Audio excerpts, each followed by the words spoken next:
তিনি মূলত শারীরিকভাবে অসুস্থ ছিলেন না, তিনি ছিলেন মানসিকভাবে অসুস্থ, মানে পেরেশানের মধ্যে ছিলেন। এই জন্য বলেছেন আমি অসুস্থ।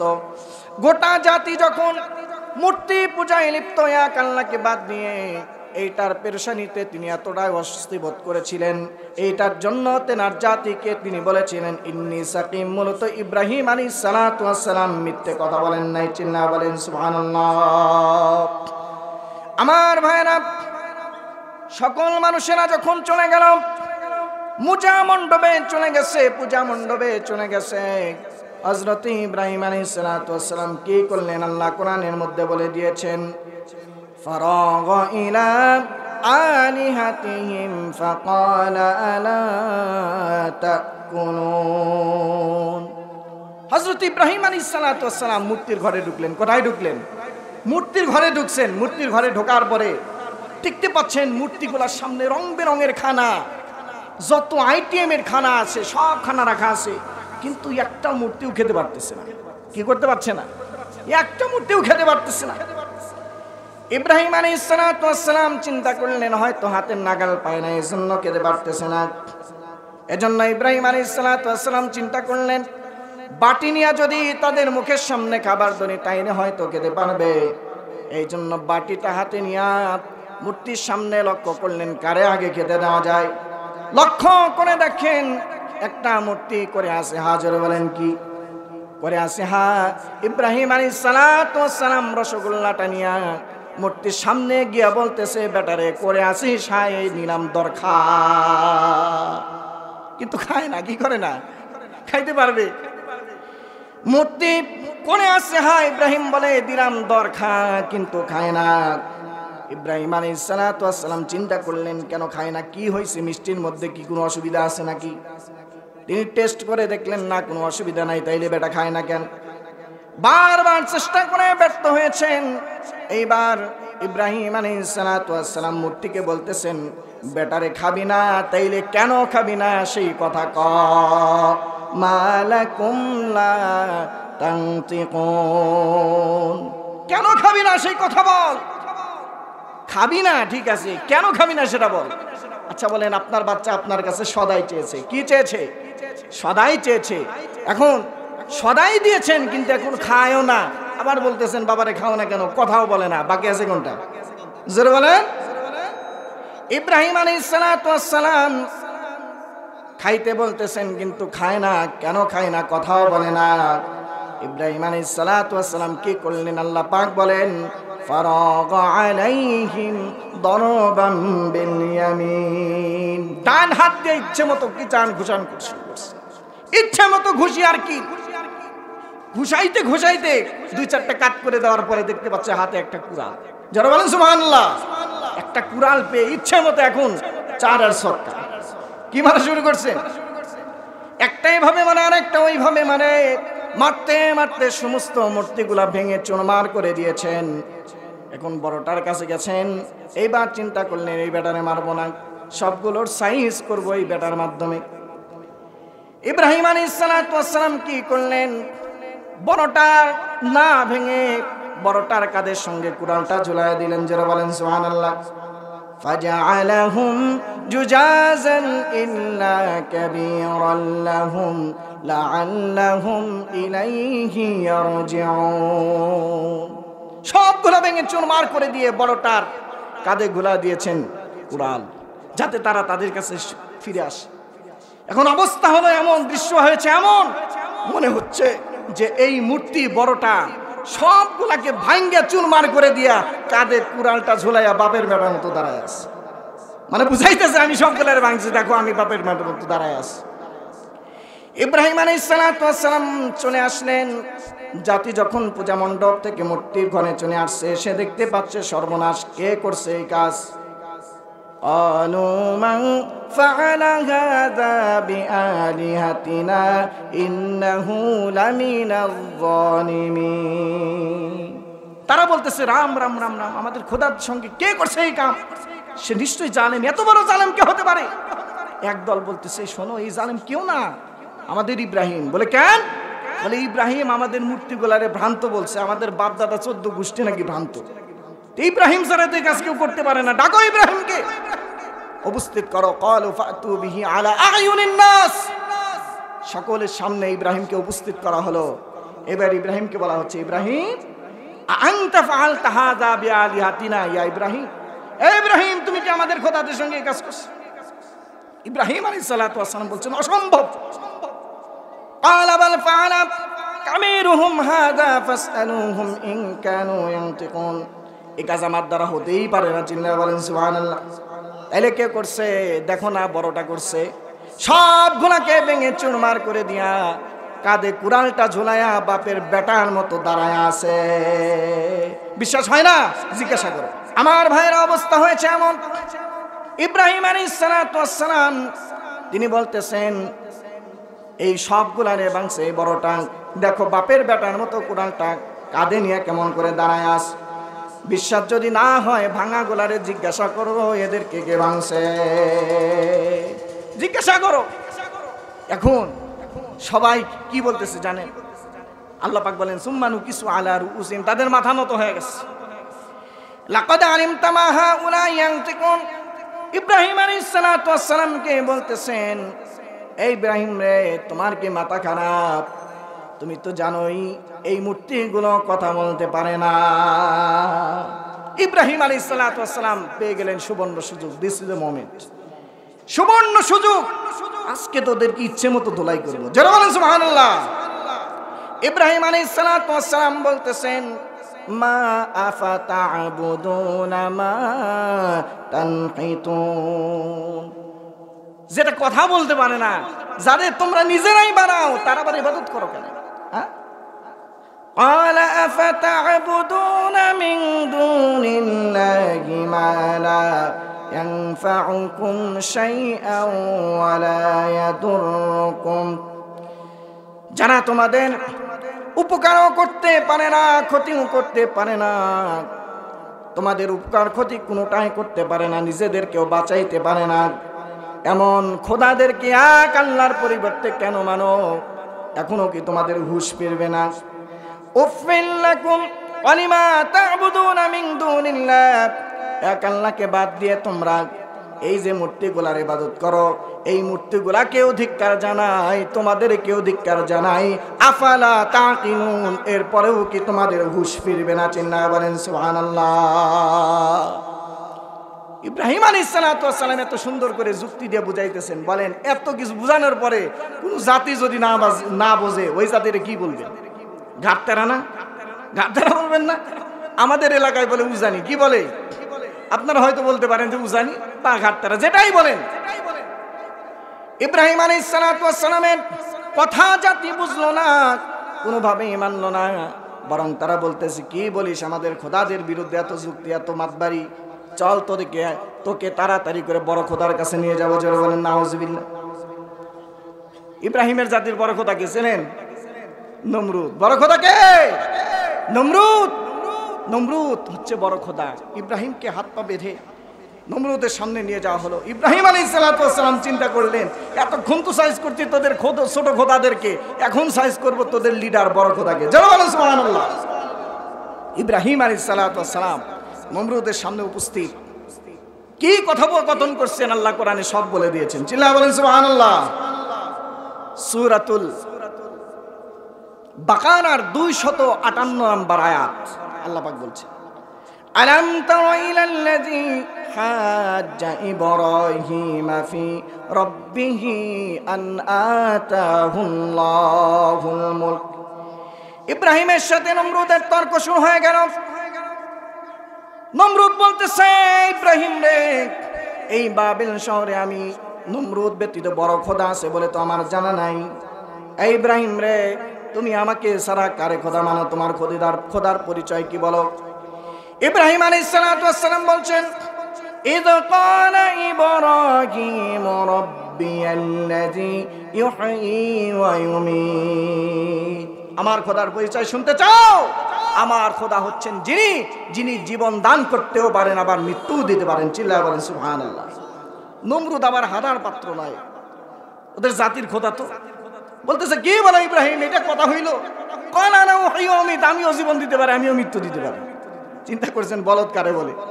ইব্রাহিম আলাইহিস সালাম বলতেছেন কেমনে? নমরুদ বলতেছে কে আছিস? জেলখানা থেকে 2টা কয়েদি ধরে নিয়ে আয়। 2টা নিয়ে আসা হলো।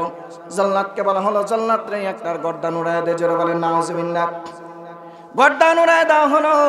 আরেকজনকে বলা হলো যা তোরে মাফ করে দিলাম, বাড়ি চলে যা। নমরুদ বলে ইব্রাহিম দেখো কেমনে আমি জীবন দান করলাম, বাবার মৃত্যু দিলাম, জোরে বলেন নাউজুবিল্লাহ। ইব্রাহিম আলাইহিস সালাম মনে মনে চিন্তা করেন এ তো শুধু ছাগল না রাম ছাগল। কি ছাগল? মৃত্যু দেওয়ার জীবন দেওয়ার হাকিকতে বোঝে না, এই ব্যাখ্যা নাকি আবার সকলের খোদা। ইব্রাহিম আলাইহিস সালাম চিন্তা করলেন তোরে জায়গা মতো আটকাইতে হবে। সুবহানাল্লাহ বলেন। ইব্রাহিম আলাইহিস সালাম বললেন এ নমরুদ বুঝলাম তুমি আমার খোদার মতো জীবন দিতে পারো আবার মৃত্যু দিতে পারো, তাইলে আরেকটা কাজ করে দেখাও। ইন্নাল্লাহা ইয়াতি বিশ-শামসি মিনাল মাশরিকি ফাতি বিহা মিনাল মাগরিবি ফাবুহিতাল্লাযী কাফার। এ নমরুদ রে আমার রব তো তিনি যিনি প্রত্যেকটা দিন পূর্ব দিগন্ত থেকে সূর্য উঠায়া পশ্চিম দিগন্তে অস্তমিত করেন। তুই যদি খোদা হয়ে থাকিস, তোর যদি ক্ষমতাই থাকে, তাইলে একটা দিনের জন্য পশ্চিম দিগন্ত থেকে সূর্যটা উঠায়া পূর্ব দিগন্ত ডুবাইয়া দেখা। জায়গা মতো আটকাইছে, ঠিক না? এখন নমরুদ চিন্তা করে এখন তো উপায় নাই, এটা তো আমার ক্ষমতা নাই, ক্ষমতা আছে? আরো জোরে বলেন ক্ষমতা আছে? আমার ভাইরা নমরুদ এইবার চিন্তা করলো আমি এই বাবেল শহরের খোদা ইব্রাহিমের সামনে আমার মাথা নত করা যাবে না, পরাজিত হওয়া যাবে না। মনে রাখবেন প্রত্যেকটা স্বৈরাচার যখন যুক্তিতে হারে, তর্কে হারে, সমস্ত আইন কানুনের মধ্যে হেরে যায়, তাদের একটা পথই খোলা থাকে, তা হচ্ছে জুলুম। কি পথ খোলা থাকে? যুদ্ধ বিরোধী, যুদ্ধ বিরোধী বুঝায়া জাতিকে যুদ্ধ অপরাধী বানায় দিচ্ছে। দলিল পায় না, দলিল পায় না, দলিল পায় না, আপিল করছে, তারপরেও যুক্তিতে টেকে না, একবারে বলে যে না কোনোভাবেই চলবে না, এ আসলে যুদ্ধ অপরাধী, রুহ জগতের শয়তানি করছে, ঠিক কিনা? কি করো? বলে আমৃত্যু কারাদণ্ড দাও। পৃথিবীতে এমন কোন কারাদণ্ড জীবনে শুনছেন? বাংলাদেশের স্বৈরাচার এটা আবিষ্কার করছে। কি করছে? আমার মুসলমান ভাইরা, নমরুদ কি আইন পাশ করলো, কি জুলুমটা করলো, আল্লাহ রাব্বুল আলামিন কোরআনের মধ্যে তা কোট করে তুলে দিলেন।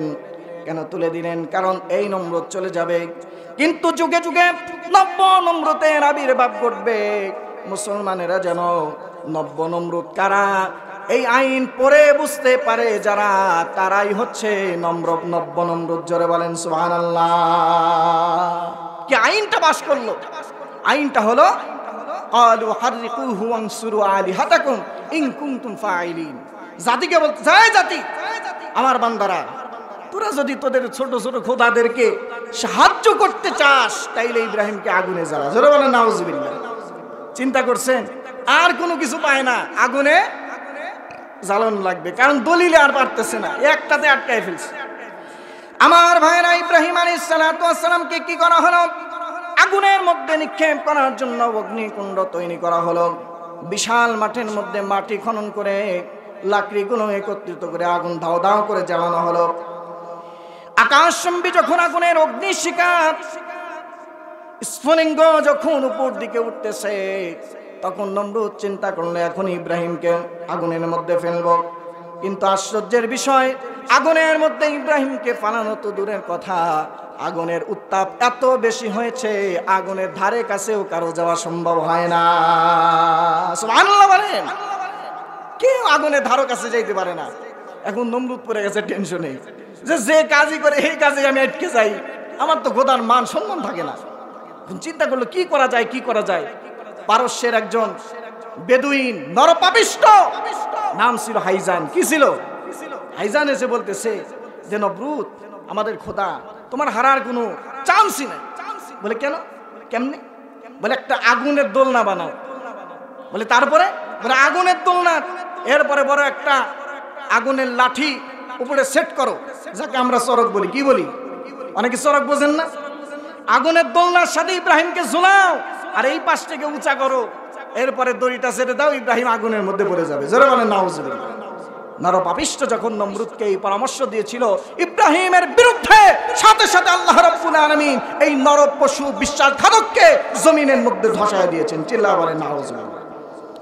কিতাবের মধ্যে আসছে, তাফসীর ইবনে কাসিরের মধ্যে আসছে, ওই যে গাদ্দার ইব্রাহিমের বিরুদ্ধে নমরুদকে পরামর্শ দিয়েছিল, সাহায্য করেছিল, তার শাস্তি স্বরূপ জমিনের মধ্যে শুধু আল্লাহ ধসায় দেন নাই, কিয়ামত পর্যন্ত জমিনের মধ্যে সে অবিরাম ডাকতেই থাকবে, ডাকতেই থাকবে। যারা বলেন নাউজুবিল্লাহ। আমার ভাইরা, এজন্য আল্লাহ রাব্বুল আলামিন রাসূল কারীম সাল্লাল্লাহু আলাইহি ওয়াসাল্লামকে পাঠিয়েছেন মাজলুমের উপরে জুলুম করার জন্য না সাহায্য করার জন্য। বিশ্বনবী জনাবে মুহাম্মদুর রাসূলুল্লাহ সাল্লাল্লাহু আলাইহি ওয়াসাল্লাম বলেন, কোন ব্যক্তি যদি জানে এই ব্যক্তি জালেম, জানে সে জালেম, এরপরেও তাকে সাহায্য করছে, একটা শব্দ হলেও সেটা ইসলাম থেকে খারেজ হয়ে গেল। জোরে বলেন নাউজুবিল্লাহ। কত বড় কথা রাসূল বলেছেন, চিন্তা করেছেন? কারণ মাজলুমের দোয়া আর আল্লাহর রহমতের মধ্যে, আল্লাহর মাঝে কোনো পর্দা। হযরত মুআয ইবনে জাবাল রাদিয়াল্লাহু তাআলা আনহুকে যখন আমার নবীজি ইয়ামানে পাঠাচ্ছিলেন, গভর্নর হিসাবে তাকে যখন পাঠাচ্ছিলেন নির্বাচিত করে, হযরত মুআয ইবনে জাবালকে আমার নবীজি বললেন, মুআয বিন জাবাল রে, তুমি ইয়ামানে যাবে, তাদের শাসক হবে, তাদেরকে পরিচালিত করবে, কিন্তু মনে রেখো, মনে রেখো, কখনো মাজলুমের কাছেও যাবে না, মাজলুমের উপরে কখনো তুমি অত্যাচার করবে না। মনে রেখো, মাজলুমের মধ্যে আর আল্লাহ রাব্বুল আলামিনের মধ্যে বিন্দু মাত্র কোনো পার্থক্য নাই। চিল্লা বলেন সুবহানাল্লাহ। কোনো পার্থক্য নাই, কোনো রকম কোনো পর্দা নাই। মাজলুম যা বলবে আল্লাহ সাথে সাথে তা কবুল করে নেবেন। তাইলে মাজলুমের পক্ষে থাকা যাবে নাকি জালেমের পক্ষে? কোনটা? মাজলুমের পক্ষে, জালেমের বিপক্ষে। আমার মুসলমান ভাইরা, ইব্রাহিম আলাইহিস সালাতু ওয়াস সালামকে কি করা হলো? ইব্রাহিম আলাইহিস সালাতু ওয়াস সালামকে দোলনার এক পাশে বাঁধা হলো, এরপরে উঁচু করে ধরা হয়েছে, অগ্নির মধ্যে নিক্ষেপ করবে, কিন্তু যতই চেষ্টা করে অগ্নির মধ্যে ইব্রাহিমকে ফালাইতে পারে না। চিল্লায় বলেন সুবহানাল্লাহ। নমরুদ আবারও বিপদে পড়ছে, সর্বনাশ, কেন ফালাইতে পারি না, এত চেষ্টা করি ফালাইতে পারি না কেন? শয়তান মানুষের ছদ্মবেশে এসে বলতেছে, কিয়ামত পর্যন্ত চেষ্টা করলেও তোমাদের লাভ হবে। কেন লাভ হবে না? বলে ইব্রাহিমকে ফালাইবে কেমনে? লক্ষ লক্ষ ফেরেশতা এই যে চরকের এই পাশ এটা ধরে আছে, সারা জীবন চেষ্টা করলেও ফালাইতে পারবে না। চিল্লা বলেন সুবহানাল্লাহ। এখন নমরুদ বলতেছে, তাইলে উপায়টা কি? আমার তো মান সম্মান কিছুই থাকতেছে না, পদে পদে শুধু আটকায় যাইতেছে। বলতেছে টেনশনের কারণ নাই, কি করো? বলে এখানে একটা গণজাগরণ মঞ্চ তৈরি করো। কি তৈরি করো? গণজাগরণ মঞ্চ বোঝেন তো? নারী আর পুরুষ আবার মেলামেশা। কি বলো? খাও, ফুর্তি করো, নো টেনশন, নো ফুর্তি। দুনিয়াটা মস্ত বড়, খাও, পান করো আর ফুর্তি করো, ঠিক কিনা? আমার ভাইরা, উলঙ্গ নারী আর পুরুষকে প্রকাশ্যে দিবালোকে মাঠের মধ্যে জেনা করানো হলো। মাঠটাকে যখন অপবিত্র করে দিল, বলেন তো অপবিত্র জায়গায় কি ফেরেশতারা থাকতে পারবে? থাকবে? কখনো থাকবে না। ফেরেশতারা চলে গেছে, এ পাশটা হালকা হয়ে গেছে। নমরুদ বলে, তুই তো আমার বড় বাপ, তুই তো আমার চাইতে বড় খোদা, এত সুন্দর বুদ্ধি এই মুহূর্তে দেওয়ার তো কেউ ছিল না। এখন শয়তান কয়, আরে আমি তো তোর বড় খোদা না, আমি তো শয়তান। যারা বলেন নাউজুবিল্লাহ। আমার ভাইরা, ইব্রাহিম আলাইহিস সালাতু ওয়াস সালামকে অগ্নির মধ্যে নিক্ষেপ করা হবে। এই মুহূর্তে সমস্ত ফেরেশতারা ইব্রাহিমের কানের কাছে আসছে, এসে বলতেছে, ইব্রাহিম রে, এমন বড় বিপদ তো আর হয় না, আমাদের কাছে সাহায্য চাও, তোমারে সাহায্য করব। মুহূর্তের মধ্যে অগ্নিকুণ্ডকে 7 সমুদ্রের মধ্যে ফালায়া পরিপূর্ণ ঠান্ডা করে দেব। চিল্লায়া বলেন সুবহানাল্লাহ। ইব্রাহিম আলাইহিস সালাম বুঝি তখন ফেরেশতাদের কাছে সাহায্য চেয়েছিলেন, গ্রহণ করেছেন।